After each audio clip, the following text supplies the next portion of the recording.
Ok, então, pessoal, essa segunda parte então dessa nossa aula é a respeito de um sistema de arquivos na prática. Tem um lab que vocês poderiam fazer. Eu fiz ele já no IF, né? Então não é a primeira vez que a gente faria isso, tá? Se a gente fosse fazer efetivamente na prática. Um detalhe: se por acaso cair, vocês já sabem, né? Vamos para o outro link lá, tá? Eu acho que não vai cair.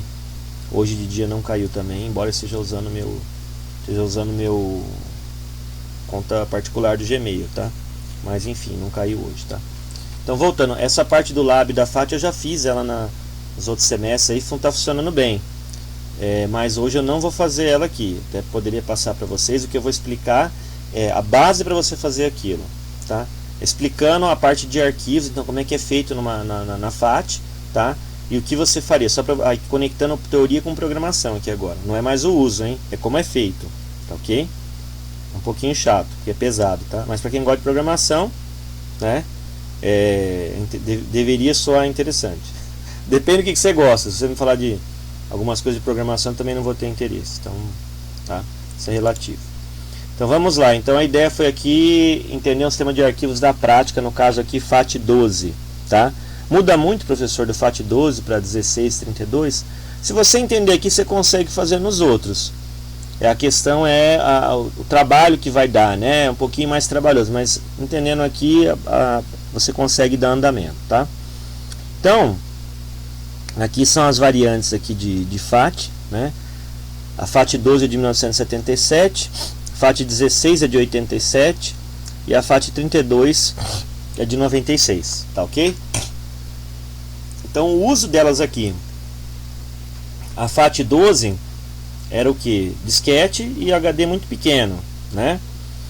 E aí você tinha aí cada entrada, o tamanho de cada entrada aqui na FAT. Essa informação aqui, ela é meio questionável, porque essa tabela aqui eu peguei de um site, tá ok? Eu não vou te perguntar a respeito disso aqui, a não ser que eu deixe claro o valor na avaliação, senão jamais seria uma baita de uma sacanagem, né? Também não pergunto dados, essas coisas para mim não tem a menor importância daí, tá? Eu acho que o mais importante aqui é a primeira linha, para que é utilizado, tá?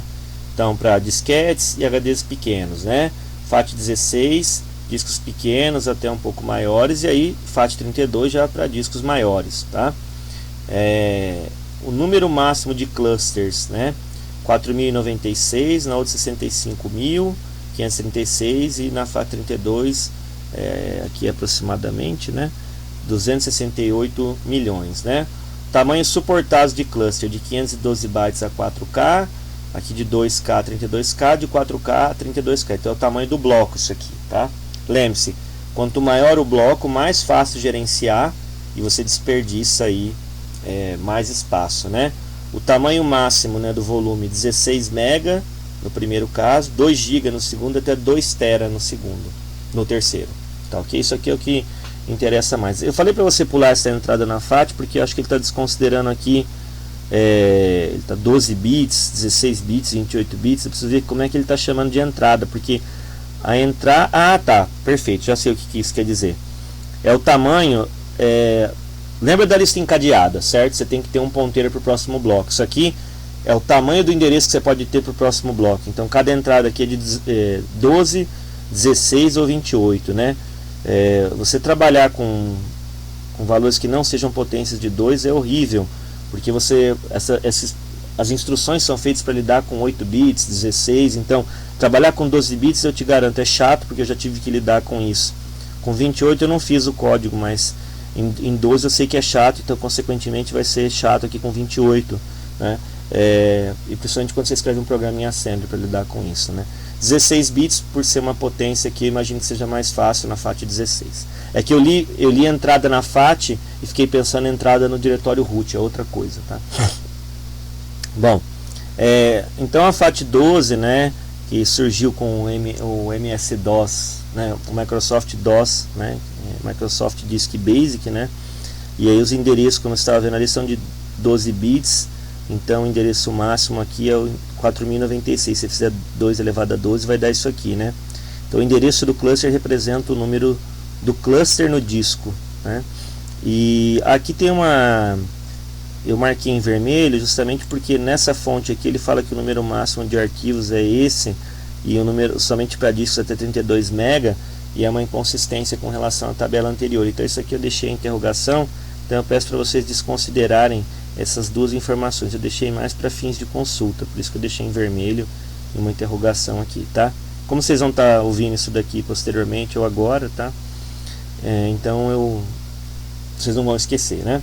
Porque isso dá FAT12, né? Às vezes os alunos me perguntam, né? Quando a gente chega num ponto de chegar nesse ponto, de passar algo nesse... O que você não vai explicar outro, né? Pelas razões que eu já falei anteriormente, e ainda tem a filosofia que eles chamam de KISS, né? O Tannenbaum fala isso nos livros dele, né? Que é Keep It Simple, Stupid, né? Para que você vai complicar uma coisa que não tem necessidade? Então, se a gente quer só explicar um conceito, pega um modelo menor que fica mais fácil, né? FAT16 é muito próximo a 12, portanto, estudando uma, você está praticamente estudando a outra, isso realmente, tá? FAT16 utiliza endereço 16 bits, por isso mesmo permite mais de 64 mil arquivos, tá? Tem alguém que abriu o microfone, quer perguntar? Não? Tá, ok. Vou voltar aqui então. Então, essa é a razão pela qual você estudaria, então, ou as razões pelas quais você estudaria FAT12, né? O que a gente tem numa FAT? Ora, File Allocation Table, né? Então, cada entrada, estou errado aqui, né? Possui um estado de um cluster ou ponteiro para o próximo cluster. Então, pega aqui o azul, aqui, o primeiro azul do lado esquerdo, ó. A entrada 42, imagina que é o primeiro bloco de um arquivo, tá? É uma lista encadeada isso aqui, ok, pessoal? Só que ela não é aquela visão bonitinha, aqui é uma visão a visão trash da coisa. 42 aponta para o 43, 43 para o 44, 44 para o 45, aí vai. Aqui o autor informou que o tamanho dela é 31. Então ele foi indo, né? Quando chegou aqui no 71 apontando para o 72, é 72 apontando, aí ele tem o que indica fim da lista encadeada, que é um FFF, são 3 Fs aqui, né? É aquilo que eu te falei, por isso que é chato lidar com isso aqui, ó, porque aqui é 4 bits, mas cada F é 4 bits, tá? Cada caractere em X é 4 bits, então F 4 com 4, 8 com mais 4, 12. Você trabalhar com isso aqui, olhando aqui, para fazer as contas com as instruções que você tem no teu conjunto de instruções, né, que a gente chama de ISA, é horrível. Então aqui dá para visualizar isso aqui, né? O outro arquivo começa aqui onde está no lado direito, Second Cluster Chain Starts at Cluster, aí aqui 73, ele tem 5 blocos o arquivo, 73 é o primeiro, aí aponta para o 74, 74 para o 75, 75 para o 76, 76 para o 77, 77 indica o fim do arquivo. Aí você me pergunta, professor, onde é que está qual que é o primeiro aqui de cada arquivo? São 2 arquivos separados aqui, né? Um começava em 42, outro começava em 73, certo? Onde está isso aqui? Não está na FAT, está no root. Não tem nada a ver com o root, tá? Lá do Linux. Vocês que estão vendo a primeira vez essas coisas, pode confundir na cabeça. Isso aqui é outra coisa. Isso aqui é o root, lá é um pedaço do teu disquete, do teu HD lá, que você tem as entradas. Lá está apontando essa primeira, 73 ou a 42. O restante está aqui. Então você não pode dar pau nem lá e nem aqui, né? Então no teu pendrive, muitas vezes quando dá pau num pendrive, ou você estragou a FAT ou você estragou a estrutura do root. Geralmente é a FAT que você estragou. É isso aqui que você estragou. É isso que você está vendo aí na tela, tá? Aqui ainda não é tão horrível assim a visualização, tá? Porque está mais bonitinha a forma de você ver aqui. Mas no final das contas, um cara que faz uma reparação num arquivo que foi perdido, né, um programa que faça isso, ele tem que ter esse cuidado de lidar com o que está aqui, tentar restaurar essas informações. Tem várias estratégias para isso, né? A parte de segurança não é o meu forte, tá? Segurança eu conheço algumas coisas de segurança, tá? Algumas coisas. Então eu dou aula de segurança porque no nível que você tem a aula da graduação, beleza, para a nossa graduação. Mas os detalhes a fundo eu não sei de tudo, tá? Não que eu saiba tudo de sistema operacional, mas enfim, eu conheço mais aqui, né? FAT versus disco, né? Como é que organizamos uma tabela de arquivos? Os detalhes de hardware. Lembre-se das diferenças de hardware de um disquete, de um HD, de um pendrive, de um CD, de um DVD. Como mapeamos um determinado hardware em uma organização lógica? Isso aqui é uma preocupação, né, gente? O SEO tem que se preocupar com isso. Quando você usa lá em C Ah, eu quero dar um F-Open, a gente já falou isso, né? Você não está preocupado onde está o arquivo, você quer abrir o arquivo e ler, você quer abrir o arquivo e gravar. Quem cuida disso é o sistema operacional, então o cuidado que o SO tem é lidar com isso, né? Isso aqui é uma chatice. Aí ele tem que ter algo nativo lá dentro dele para lidar, quando é uma coisa padrão, por exemplo, uma controladora de disquete, ou ele tem que ter um monte de driver, né? Não sei se você reparou, você deve ter reparado, né? Bom, se bem que alguns de vocês são bem novos, né? A evolução nos últimos anos, né? Você espeta um hardware novo, ele já pega, né? O sistema operacional, tanto Windows quanto Linux, somente os Linux mais comerciais, vamos dizer assim, como o caso do Ubuntu, ele já vem com muitos drivers já, justamente para você não ter que ficar batendo cabeça caçando driver, que era uma chatice no passado. Às vezes você tinha um hardware lá que você não achava o driver nunca, não achava na internet, não achava em lugar nenhum, ficava aquela coisa lá encostada, que perderam o disco de instalação deles. Isso mais vamos pegar aí uns 15, 20 anos atrás, era comum isso acontecer, tá? Cada vez mais, até uns 15 anos atrás, cada vez mais isso foi deixando de acontecer. É que para nós é muito tempo isso. Tem outras áreas que assim, não dá. Você pega, tem um pessoal que, com todo respeito, se formou às vezes num outro curso, a coisa é mais estática, que a pessoa estudou 30, 50 anos atrás, está valendo até hoje. Nossa área muda tudo, né? É o tipo de área que não dá para ficar parado, né? Então você tem que entender cada vez mais a respeito daquilo que você está lidando, tá ok? E aí é claro, né? Isso aqui eu queria mostrar essa figura, porque vira e mexe os alunos me perguntam, e eu costumo não falar na aula de hardware, de HD. Eu não tenho uma apresentação sobre HD, porque é uma memória secundária. Aí eu falo da memória primária, que é a tua memória RAM. Mas o HD, quando você olha para ele, a gente costuma fazer referência por cilindros do disco, né? E você viu que agora há pouco eu fiz essa referência lá naquela primeira apresentação. Então, eu peguei essa figura da internet, eu achei que era mais ou menos didática, né? Então aqui você tem um disco dividido por trilhas, que esse que está em verdinho aí, são as trilhas do teu disco. As trilhas são divididas em setores, que é os pontinhos em vermelho, mais em cima da figura. E aí você tem, aí na verdade os discos têm duas faces, né? Então você tem a parte de cima, vamos dizer, a parte de baixo do disco. Aqui seria um caso onde você tem aí um disco, um HD aí, então composto por 4 discos. E você teria nesse caso aqui, imagina que você teria uma cabeça, né? Você teria uma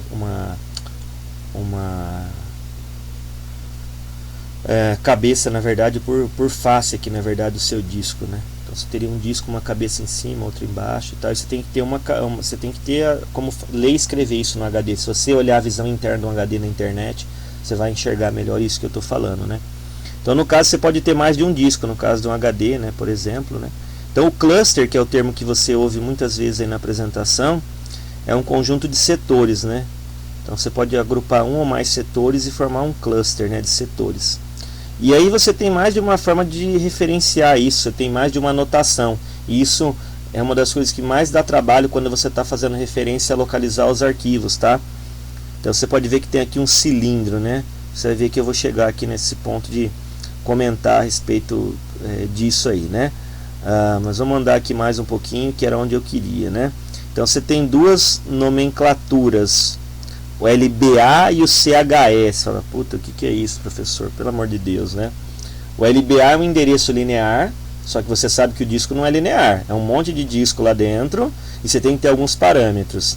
Então o certo seria ter cada um desses parâmetros. É o CHS, o S é o setor, o RID é a cabeça e o cilindro aqui é a trilha, na verdade. Se você for olhar para a figura, o cilindro você pode estar fazendo referência a mais de um disco, mas quando você tem a combinação setor, trilha e cilindro, na verdade, o que você está fazendo aí referência, na verdade, é a trilha, tá?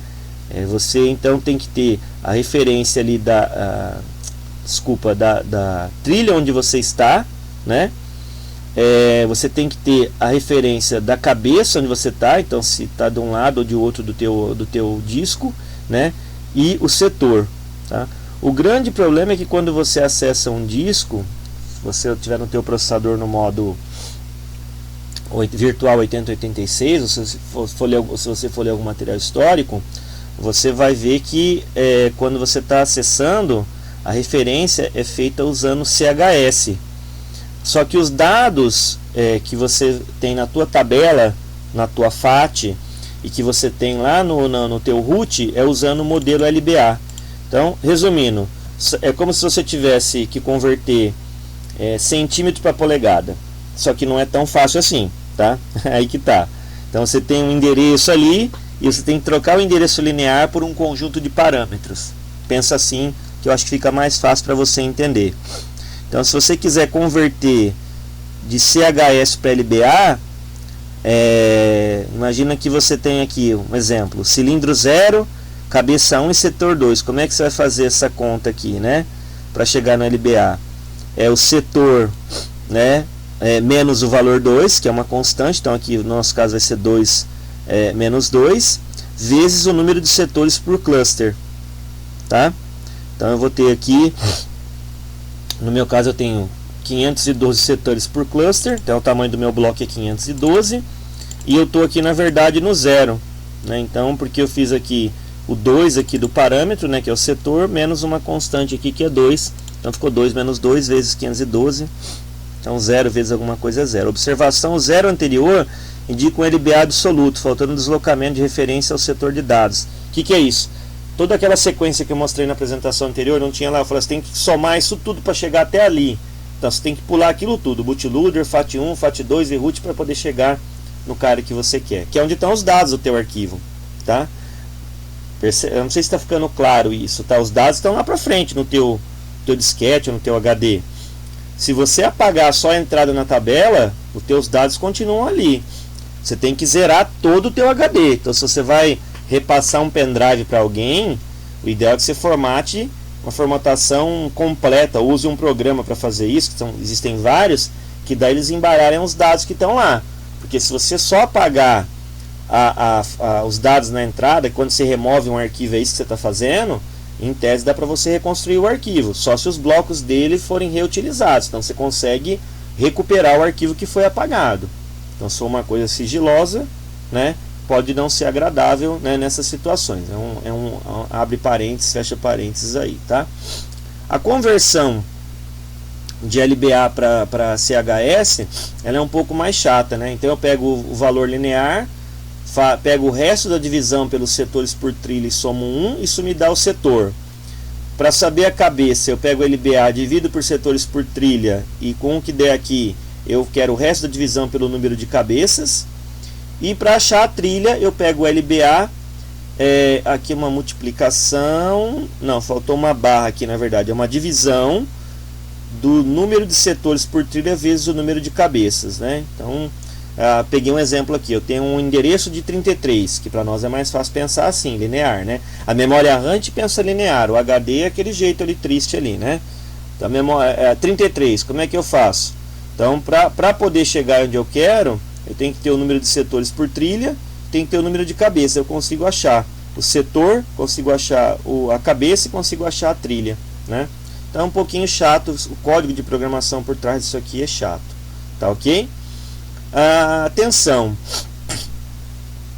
a numeração está seguindo o padrão LBA, que começa a contagem dos clusters, setores clusters em 0. Então aqui tem uma contagem, na verdade, dos setores em FAT32. Então o setor 0 é o teu setor de boot, que vai de 0 até um FF. Lembra lá na outra apresentação que eu falei, vai de 0 até 200. Na verdade o 200 você não pode utilizar, né? É até o anterior, é 1FF. Depois eu tenho a FAT dos setores 1 ao 9. Depois eu tenho uma cópia idêntica dela dos setores 10 a 18.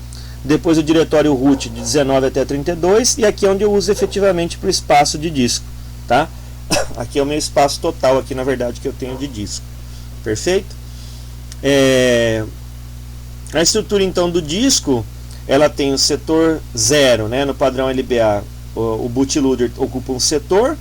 De novo, a FAT1 9 setores, depois a FAT2 mais 9 setores e o root mais 14 setores, né? Então eu tenho aqui a área reservada, a área da FAT, o diretório root e aqui a tua área de dados aqui, tá? Esse cluster 2 aqui, na verdade, para a gente é na implementação que essa informação é importante.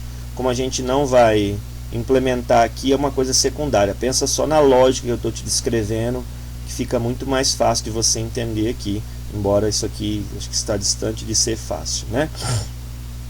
Bom, e o que é isso aqui, professor, que você está vendo aqui, né? Bom, isso aqui é aquilo que a gente comentou anteriormente, né? A estrutura, né, do bootloader, ele tem que ter uma assinatura lá no início, né? Então aqui está o byte a byte, o que você tem que ter, incluindo as informações de número de FAT. Isso eu já passei no outro slide, é uma repetição daquilo, mas com uma forma um pouquinho mais, vamos dizer assim, talvez mais didática, se é que possível.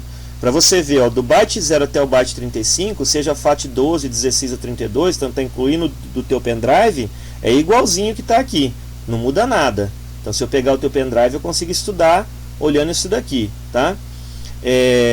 Agora, olhando do byte 36 até o 511, né? Aí, se for FAT 12 ou 16, aqui na verdade é a continuação daquela tabela, né? Parte 2 de 2. Aí o que acontece? É essa estrutura que eu estou te dizendo aqui. Se for FAT 32, aí muda. Aí teria que ter uma complementação para eu poder explicar para vocês, né? Só na prática, para vocês entenderem, né?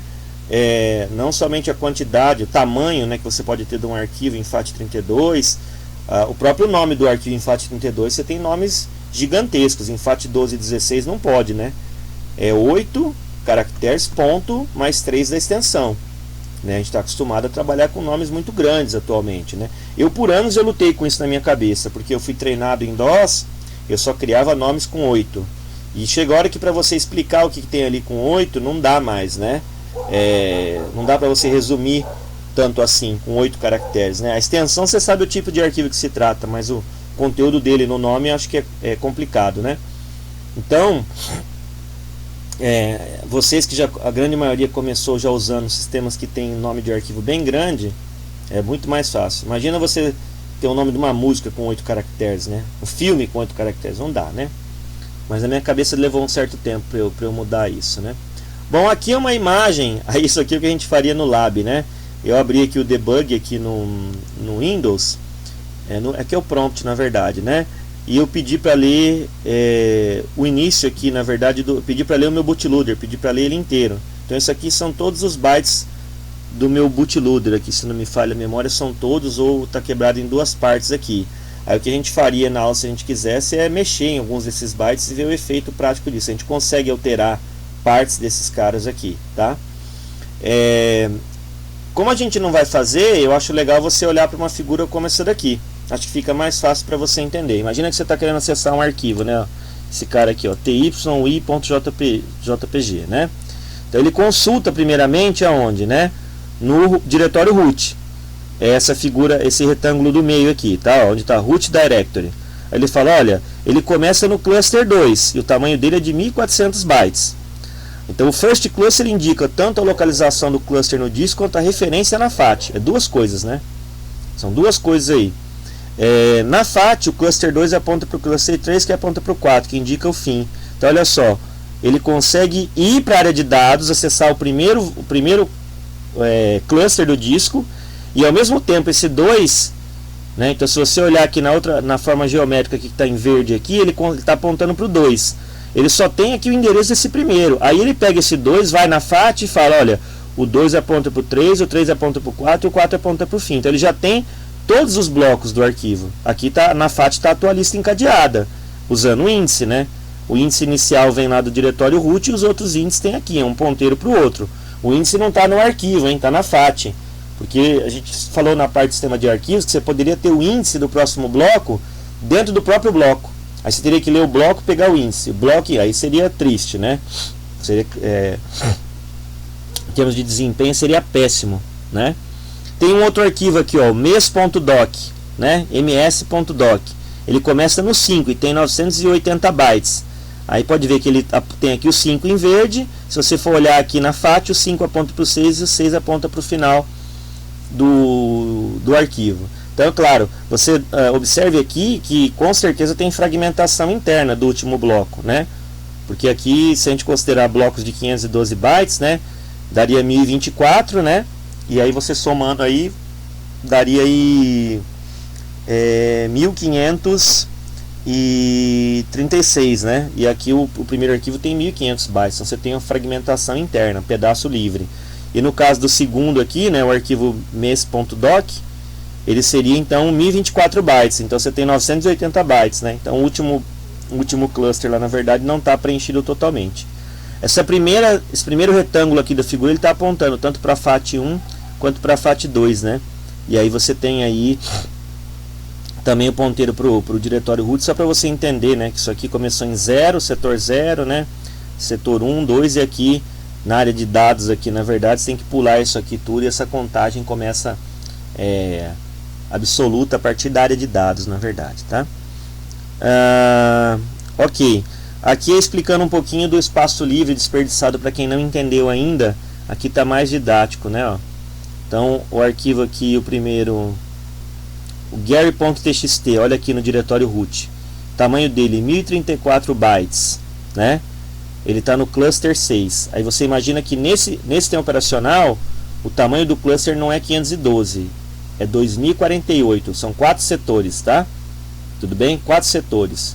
Então o bloco aqui é de 2K, bloco de 2K.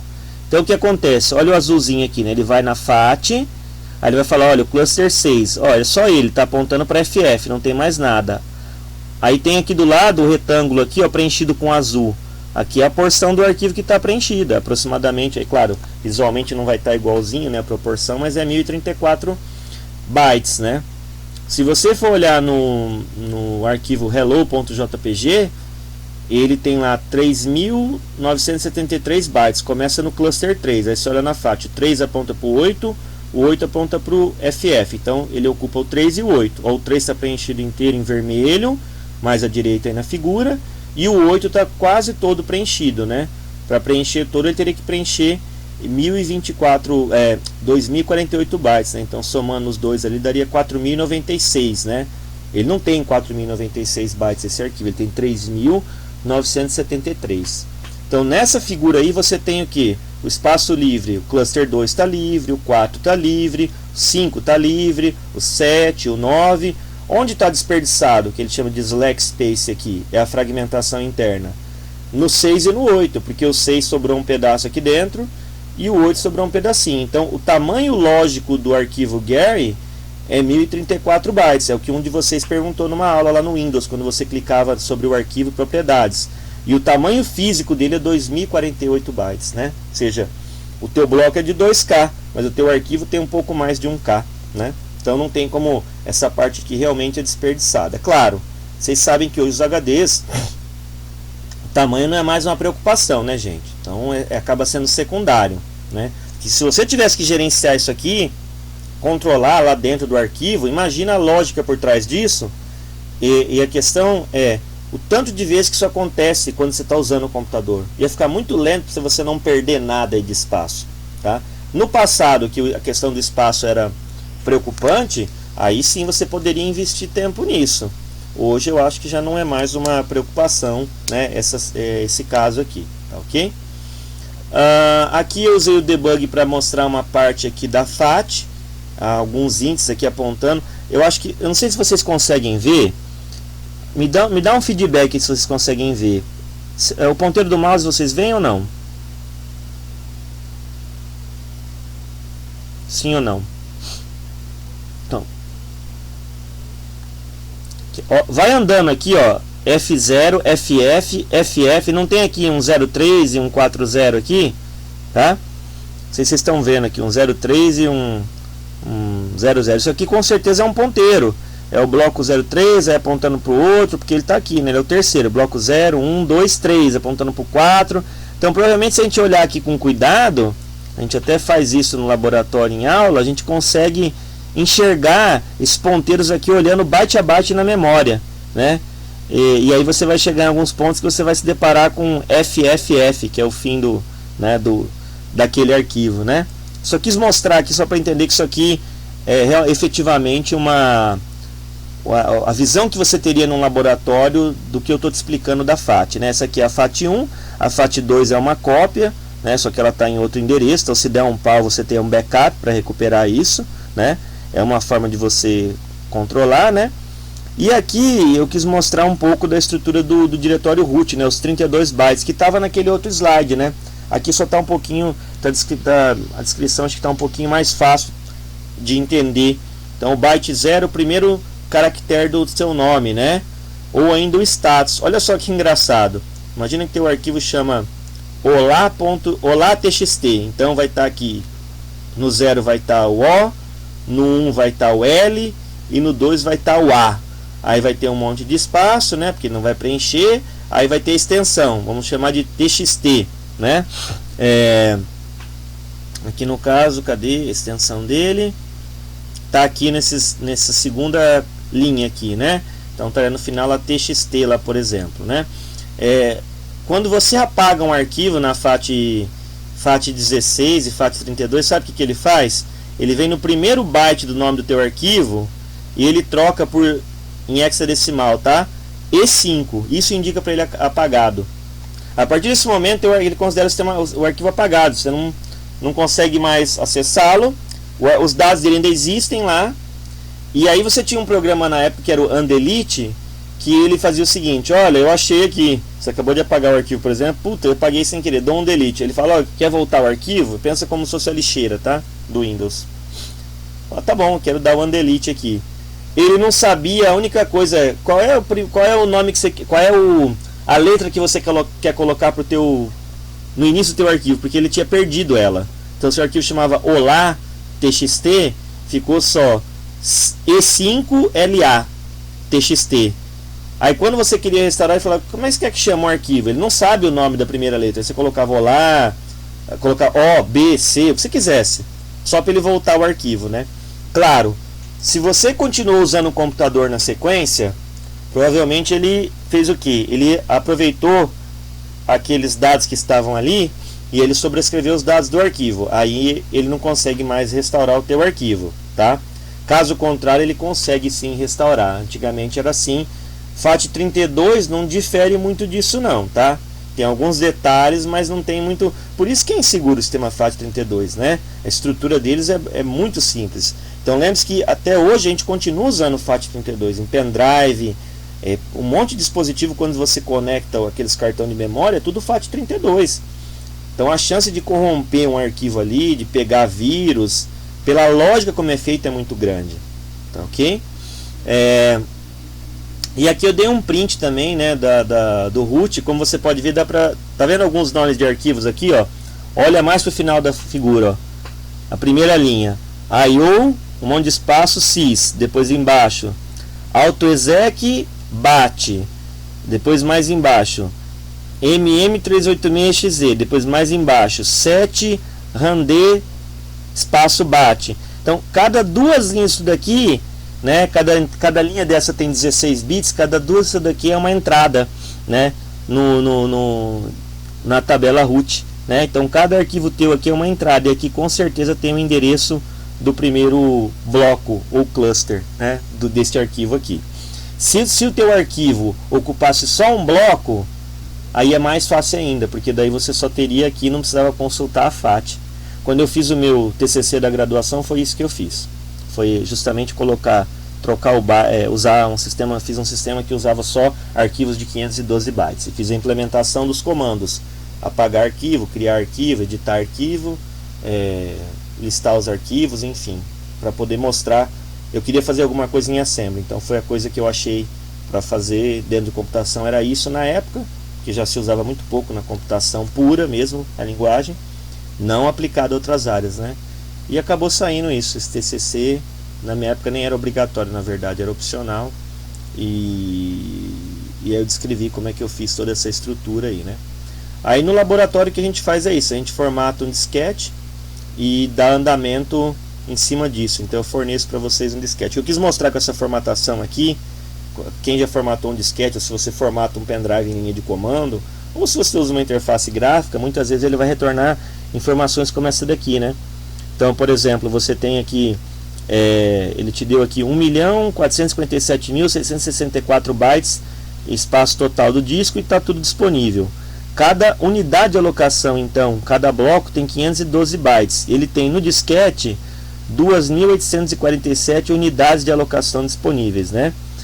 e usa 16 bits para cada entrada na FAT. Então, até nessas ferramentas de formatação, a gente consegue identificar alguns desses parâmetros que a gente viu aqui nessa aula mais técnica aqui de hoje, né? Que foi bem específica, né? E tudo isso aqui que você viu, obviamente não brotou da minha cabeça. O que eu falei mais conceitual foi do livro do Tannenbaum, mas a parte prática aqui efetivamente saiu desses links aqui, né? FAT File System, aqui o último é uma lecture aqui de uma disciplina, acho que de ciência da computação, não me lembro de onde. FAT e a estrutura de diretórios, aqui também bem interessante. E esse aqui é bem legal, não sei se ainda tem esse link, como são feitos os bootloaders, né? Então aqui tem nesse link especificamente, né? Mas na verdade aqui é todo um desenvolvimento do sistema operacional como um todo, claro, algo mais simples, nada muito sofisticado, tá ok? Bom, alguém tem alguma dúvida do que eu falei aqui nessa segunda parte, que já é nossa, deu aqui acho que mais de uma aula, quase uma hora aqui que eu fiquei falando. Alguém quer perguntar, quer escrever aí a respeito disso? Deixa eu ver se tem alguma pergunta escrita aqui.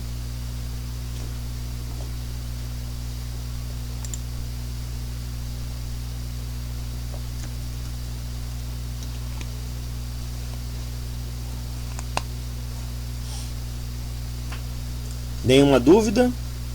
Pode escrever aí, tudo ok? Dá um retorno aí pra mim no chat aí, por favor.